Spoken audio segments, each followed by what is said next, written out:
1908, Springfield, Illinois, was the location of a major race riot.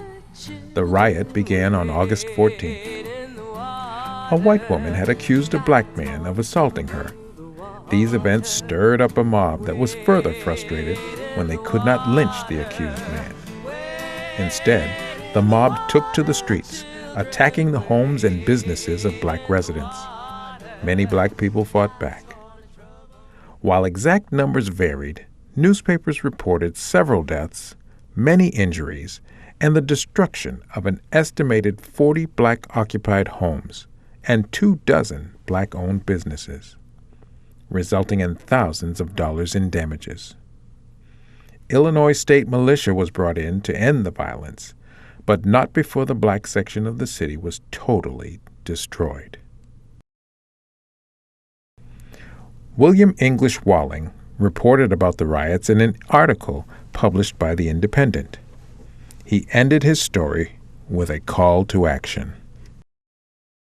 Yet who realizes the seriousness of the situation, and what large and powerful body of citizens is ready to come to their aid?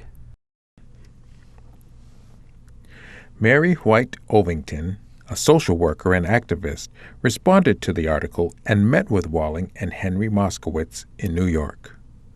Ovington suggested they form a new interracial organization. They put out a call for other interested parties to join them. Among the 60 people who answered the call were W.E.B. Du Bois, Ida B. Wells Barnett, Mary Church Terrell, Josephine Ruffin, and Charles Edward Russell.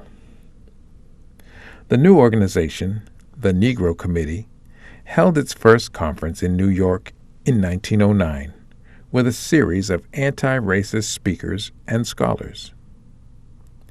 At its second conference, held in 1910, the committee became the National Association for the Advancement of Colored People, the NAACP. There was a movement that preceded the NAACP nationally, was the Niagara movement. But the fault with the Niagara movement was you had to be African American. Well, you can't fight discrimination by discriminating.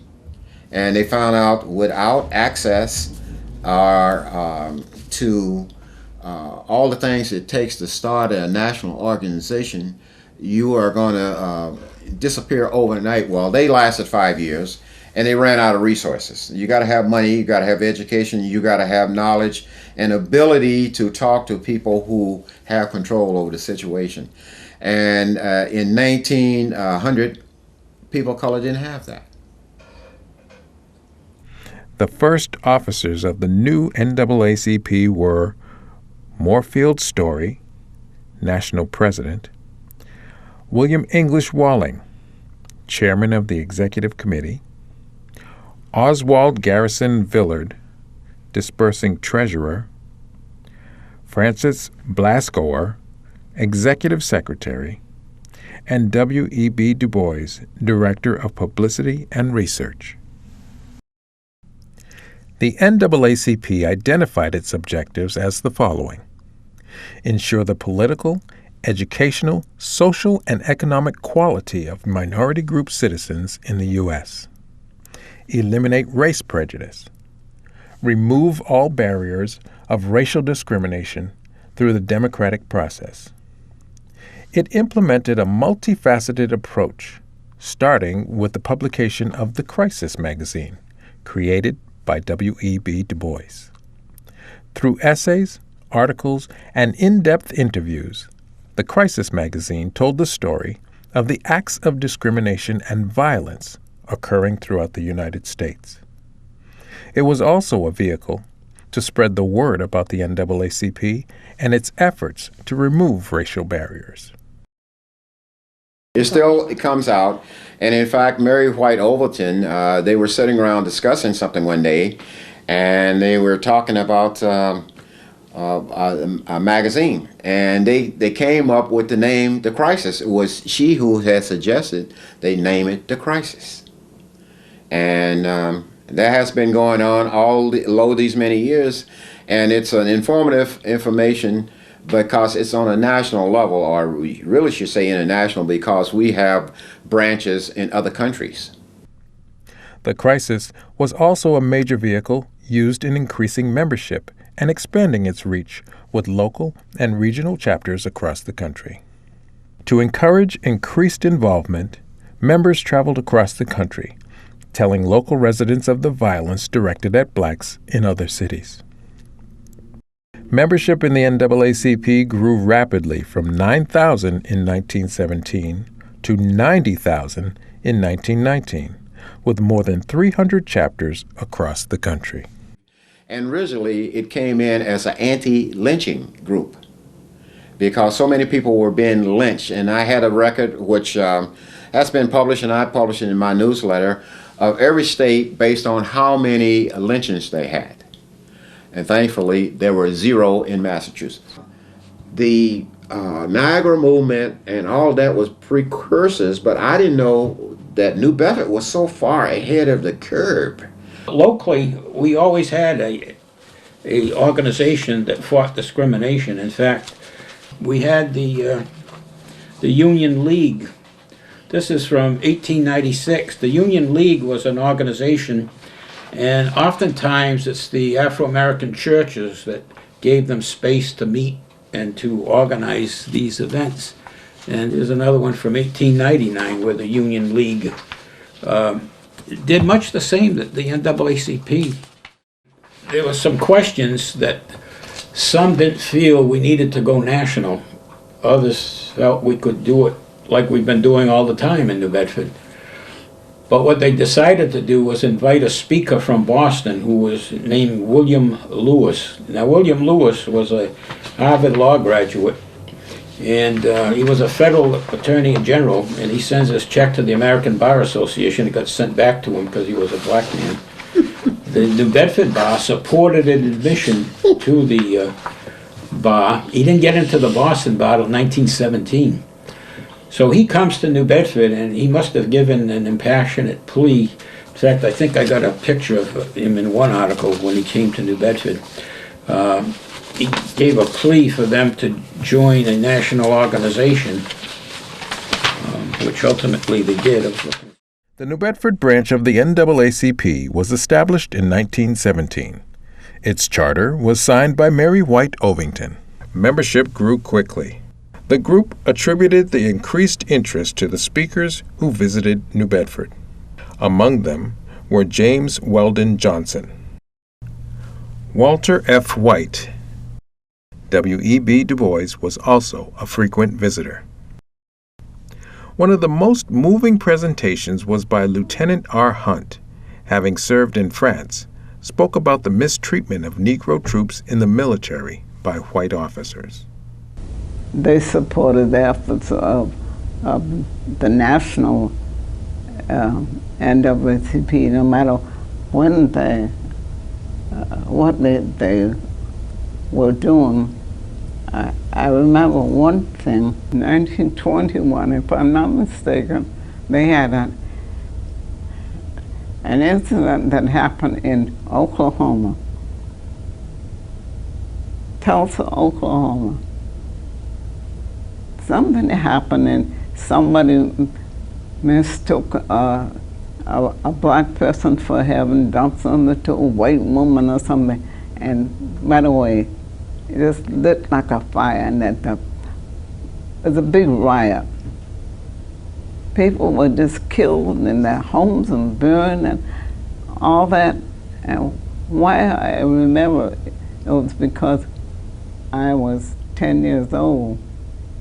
A man came to our church.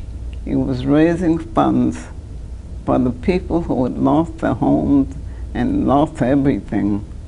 And he came and he told all these stories about what happened. And I remember he was saying how they had gone into the homes of women who were pregnant, and they had cut the babies out and killed the mother. And at 10 years of age, I thought the story about the babies. I didn't even know But I learned then. And then he said how they went at home for people on their knees praying, and the children in the back set the houses on fire. So I said, I never want to go to Tulsa. During the Great Depression, membership was down both nationally and in the local branches. New Bedford was no exception. The chapter focused on recruiting new members. In 1939, Dr. J. Tunstall Parnham, then chairman of the city's NAACP Executive Committee, presided over a mass membership drive meeting. Several officers from other New England NAACP chapters addressed the crowd. On a national level, the new programs that FDR introduced were often carried out in ways that discriminated against African Americans, thus opening a new front for NAACP activities. Segregated and unequal education became an issue that the association began to challenge. A new legal defense fund was created with African American lawyers to fight the association's cases through the courts. Well, you got to remember that New Bedford was an area that had 5 Afro-American lawyers who were charter members of the Bar Association, and many of them were involved in the local NAACP. As a result, the NAACP in the initial phases went heavily with using the court system to get justice, which is what Thurgood Marshall did. The 1950s and 60s saw an increase in the national NAACP's efforts to end segregation.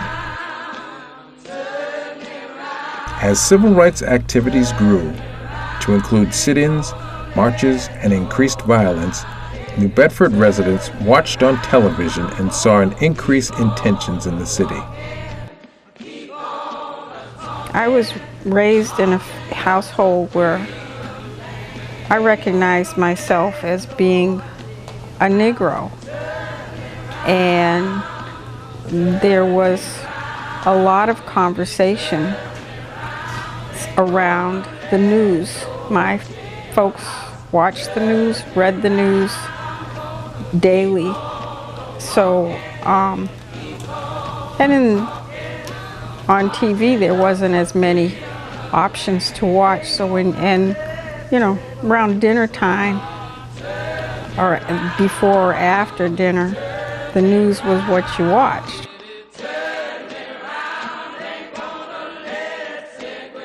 It was recognized a while ago that young people of color didn't necessarily have access to the education that other people had. Also, it was a lot of trying to support the efforts of things in the South.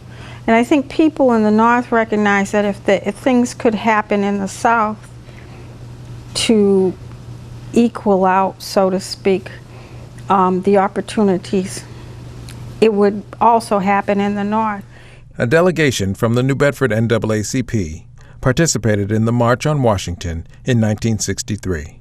Among those participating on the trip were Mabel Burrows and Duncan Doughton, both past presidents of the New Bedford NAACP.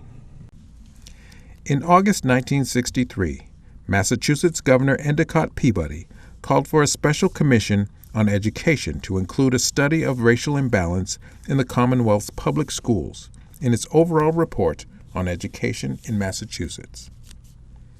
The subcommittee said it found racial imbalance in some schools, but that this was not because of the action or policy of school or other public officials, but because of racially concentrated neighborhoods. The NAACP would later claim New Bedford schools were more segregated than other Massachusetts schools. In 1964, Duncan Doughton, then chairman of the Education Committee of the New Bedford NAACP, speaking at a freedom rally, called attention to the racial tension in the city. The ingredients of racial tension that led to riots in Philadelphia, Rochester, and New York City also are present in New Bedford. Doughton was one of 7 speakers at the rally. Among them was Gloria Exaferis, a New Bedford teacher and civil rights worker. The person who was the coordinator for the youth, the adult person, her name is Gloria Clark. Her name was Gloria Exaferis at the time. She had actually participated in the busings down south. I think she had been a student at Fitchburg College or University at the time, and she had gone south herself. And that was the first person I actually ever met who participated in actual civil rights activities. Gloria Exaferis Clark was one of the teachers from Massachusetts who went to Mississippi during the summer of 1964. Clark participated in voter registration and other civil rights activities.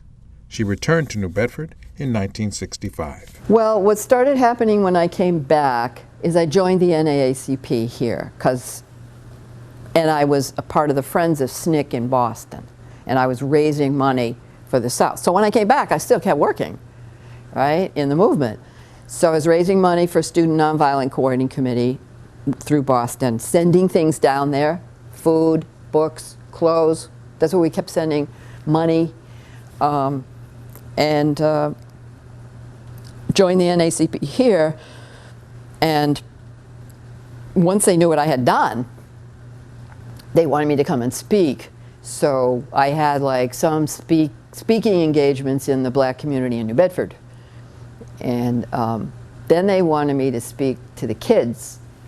So somehow we started a Friday night rap session at the Martha Briggs house, okay, in 1965. And the kids would come, and a number of the kids were Cape Verdean. There was Cape Verdean, West Indian, African American, and a couple of white kids, right? And me. And so we just started this rap session every Friday night, and the Cape Verdean kids were dealing with what color they were. And we're dealing whether they were Portuguese or not. We're dealing with saying, I'm black. The same things that happened to those black people in the South could have happened to me if I was there because of the color of my skin.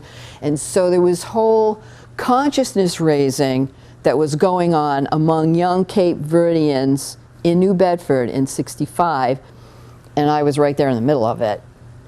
And that's how we got Carl Cruz. Carl Cruz, Errol Brooks, who's no longer in town, but they started the NAACP youth group. So these Friday night weekly meetings turned into the NAACP youth group, and they asked me to be their advisor, and I was their advisor from '65 to '68. And we did all kinds of things. We raised all kinds of money. We had shows. We were the last group to perform at the Orpheum Theater in 1968. It was the NAACP youth group. We had 500 people in the audience for a show that we put on, okay? So we raised the money to help the NAACP build that building that's on Cedar Street right now, Cedar and Kempton. The youth did that. And Lorraine Kazan was one of them, and Carl Cruz was one of them, and other people who have since kind of dispersed around EWA. So there were a lot of people who kind of grew up through that. So that did create some leadership among the young, mostly Cape Verdean population, but Lorraine's not Cape Verdean, so, and brought them together. These are, as you probably may know, were warring factions, right? Cape Verdeans and other people of color in New Bedford were separated by culture. And so the 60s, in fact, brought them together in New Bedford, because I saw it happening right in front of me. During this time, the national civil rights movement had many successes and increased involvement. But racial violence also escalated with the assassinations of Malcolm X and Martin Luther King Jr. Following the assassination of King in 1968, riots erupted across the country.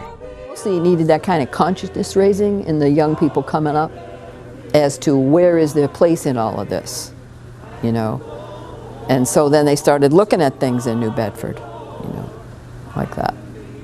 New Bedford youth staged a peaceful protest in May 1968 to highlight some of the racial problems simmering in the city. Urban renewal and inadequate housing, high unemployment rates, especially for people of color, and strained police-community relations.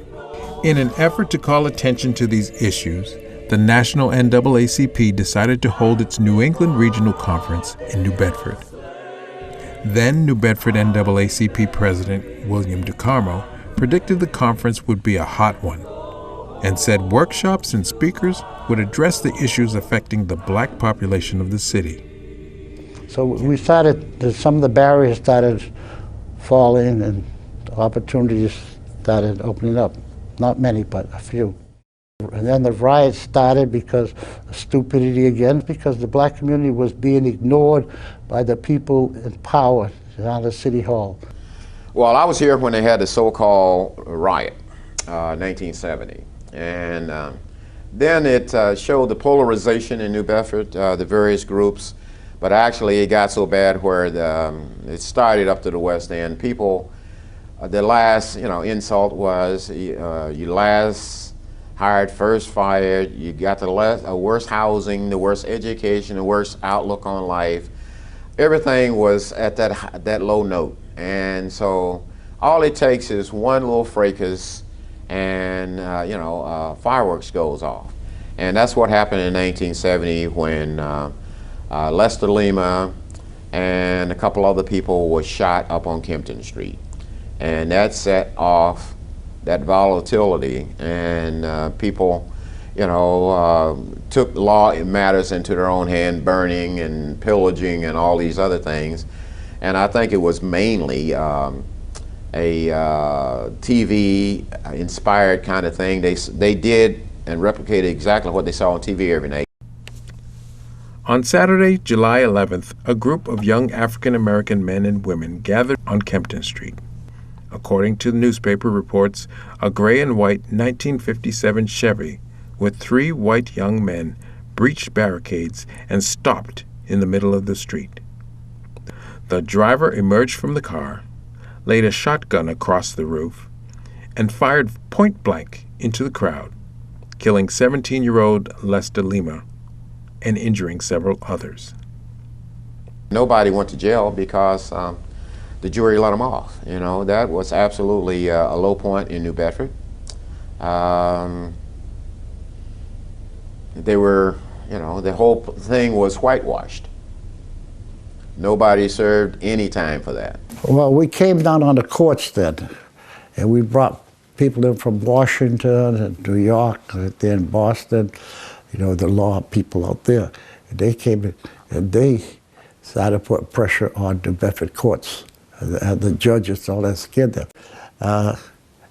First, the riots were going on in Oakland, California, and Los Angeles.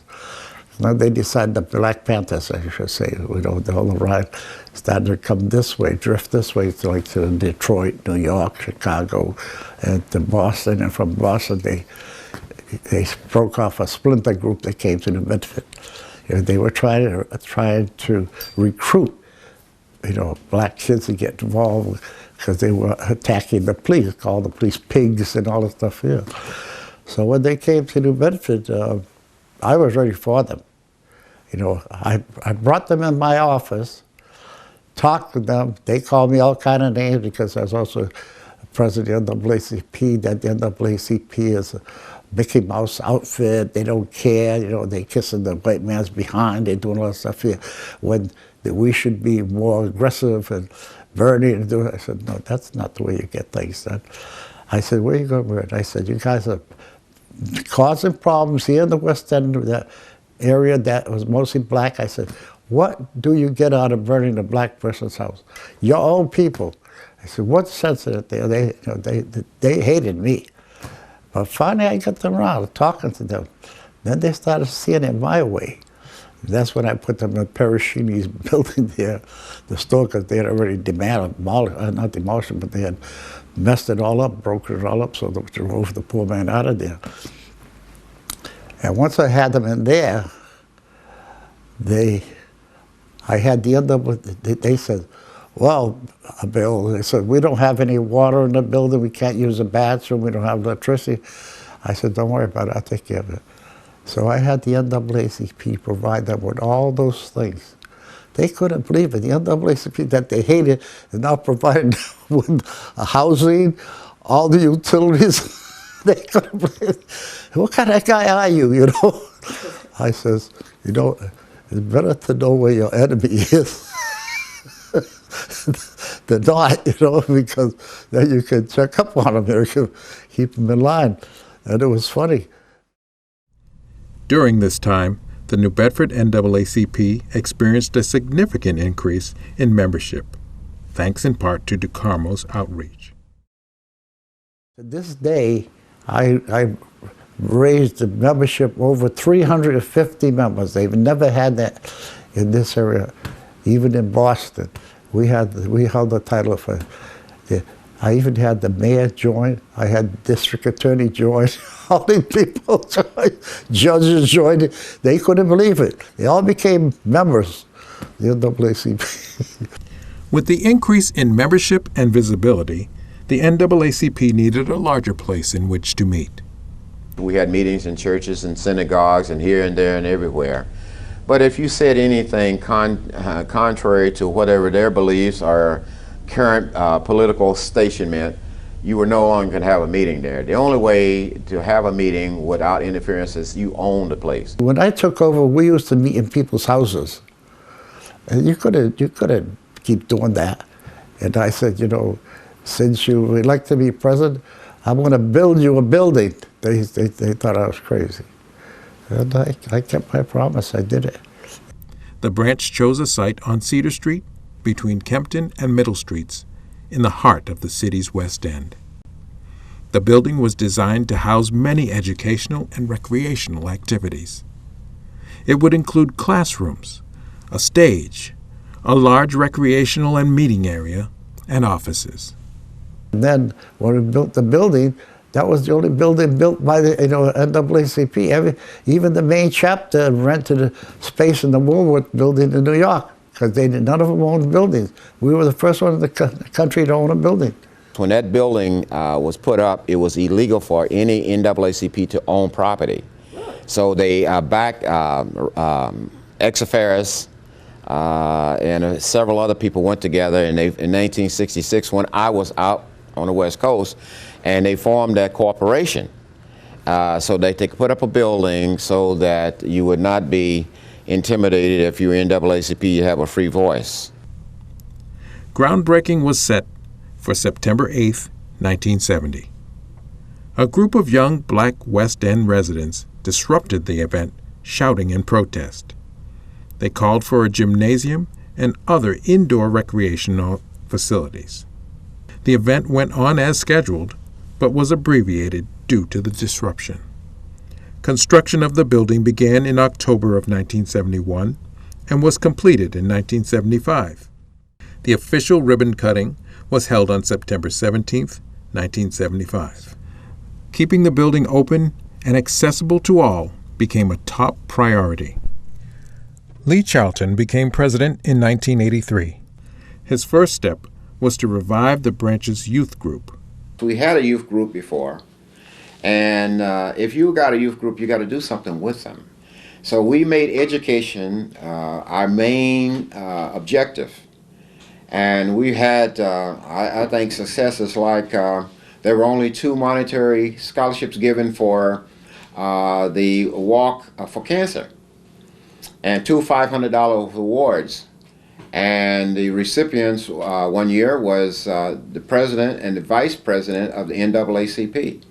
And the reason given for their selection was their excellent essays, because we had a belief among the group that met every Sunday, 1 hour. You would come in and discuss what your assignment was with your committee. You would report it in. They would vote it up or vote it down. But all the work had to be done on your own time and in committee. So the meetings lasted 1 hour. They came in 1 and they left at 2. And the amount of things that they achieved was amazing, because they were pouring on. I didn't want them to help little old ladies across the street, because that's what the Boy Scouts were doing. We wanted them to advance each other in school. If you heard of a scholarship, and at the time, the president of our youth group applied for over 90 scholarships, he got 40.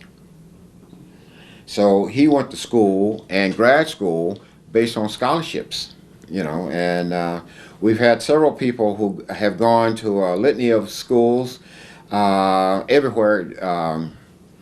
We've got close, I know, keeping track, we may have exceeded over 30 that came in, but the whole idea was the number one job, as stated, was to get a good education. That was for the youth.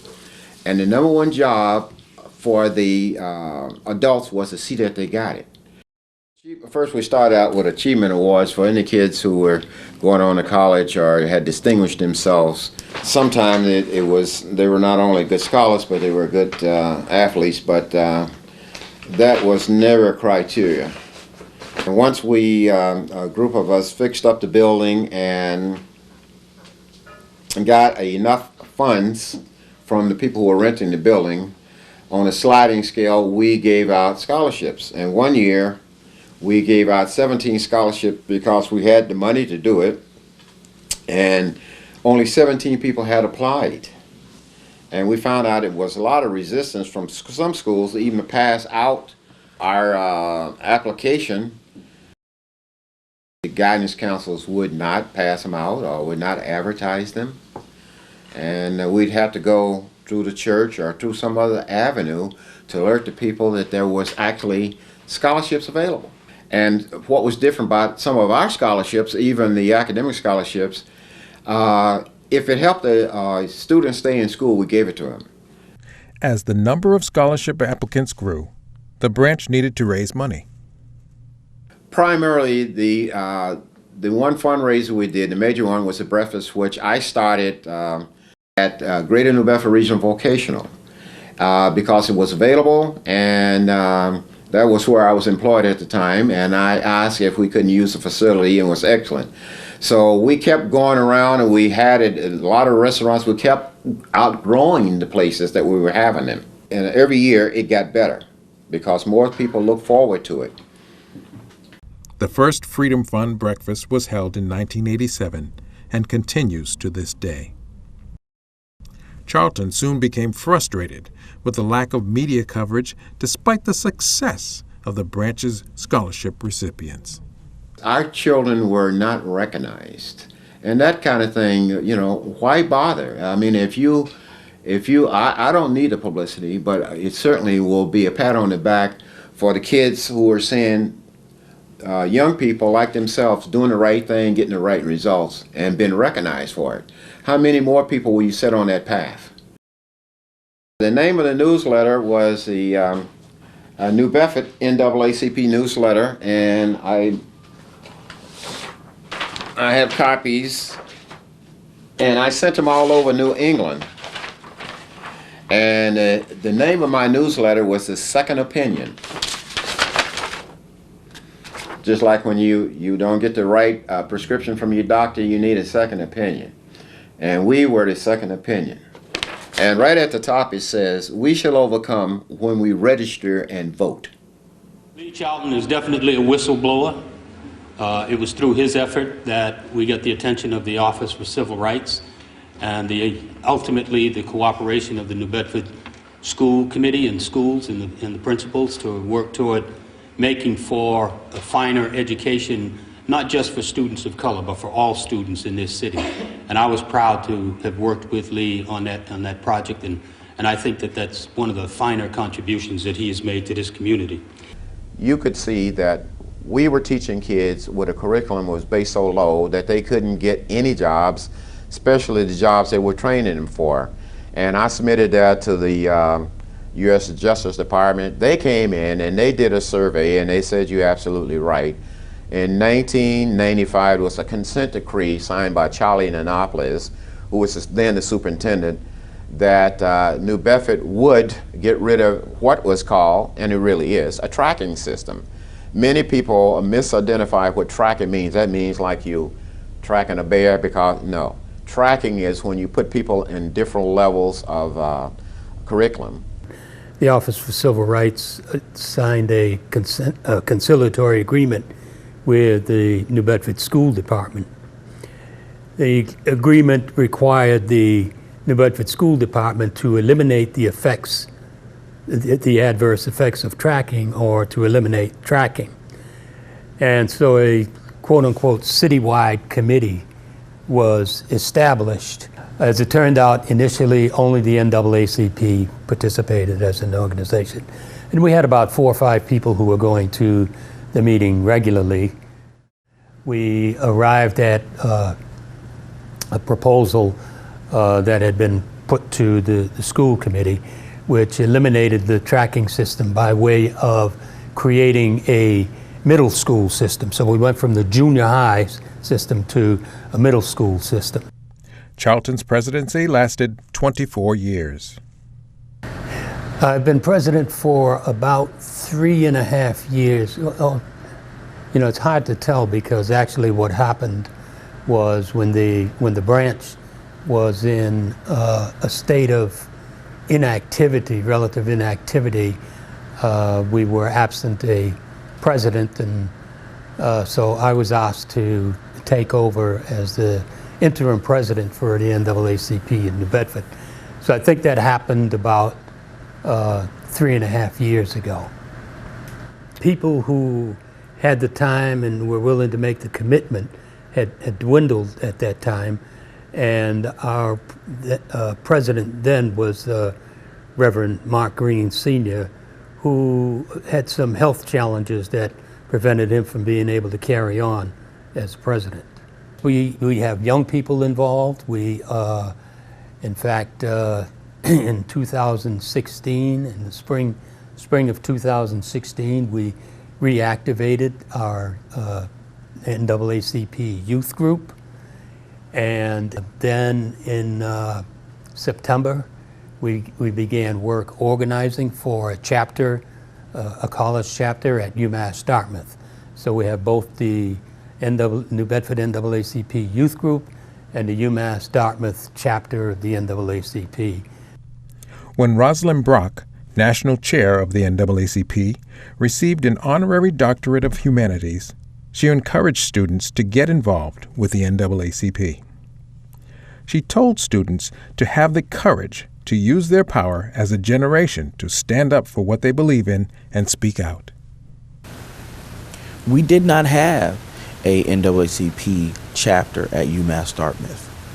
So when I arrived on campus in August of 2015, there was no chapter on campus. And so the fact that today that there is a chapter means that folks were coming together and working with the university to create a chapter in which students could be a part of. So students have a presence on campus, where prior to that, the presence of the NAACP on campus was via the branch. And now that we have a chapter on campus, we have a recognized student organization on campus that acts and does much of the work that the branch does out in the community. Currently, the chapter has an executive board of 4 students. It is ran by the chapter. We have 2 dynamic staff advisors, and our advisors essentially look to guide the current student executive board. And then my job is to be the liaisons from the branch in New Bedford to the chapter at Dartmouth. So we work very closely together. In 2017, the New Bedford NAACP celebrated its 100th anniversary with a gala. 100 years of existence. I think some sort of a acknowledgement and celebration is in order. And so we had decided to hold a 100th anniversary gala with the keynote speaker will be Ms. Cleola Brown, who is president of the A. Philip Randolph Institute and is also a former national board member of the NAACP. We'll also be honoring several people with what we have called the New Bedford NAACP Civil Rights Legacy Award. People who have been long engaged in doing the kind of work with some success, doing the kind of work that NAACP does, or have been very supportive of NAACP and civil rights issues over the years. We'll be honoring William Docamo, Lee Charlton, Marjorie Ruby Doughton, and Eleanor Morton posthumously. Throughout its history, the NAACP has had many successes and had changed many lives. While its membership numbers ebbed and flowed over the years, its dedication to eliminate racism, ensure equality for all, and remove racial barriers has never faltered. Well, I think any organization that's been around for 100 years, you know, there are lots of issues that people could pick with it. And for those who are unsatisfied with the progress that has been made, some of them choose to suggest that that means that the NAACP is irrelevant or ineffective. And but just because there are people out there that tell us that we're irrelevant or ineffective doesn't mean that we're going to stop being who we are and doing what we do. You know, when we talk about organizations that have been around for so long, it's important to know that these organizations have been around because they come from the spirit of a people. Yes, the NAACP was started with various folks from different races, right? It was not a all-black executive board. But the primary mission was the advancement of colored people. These people come from a history that has over time fought oppression and systematic racism. A history where people have willingly and sometimes not so willingly given of their lives and of themselves. That history should never be forgotten and should never be taken for granted.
The branch offered incentives to encourage youth group members to pursue a college education.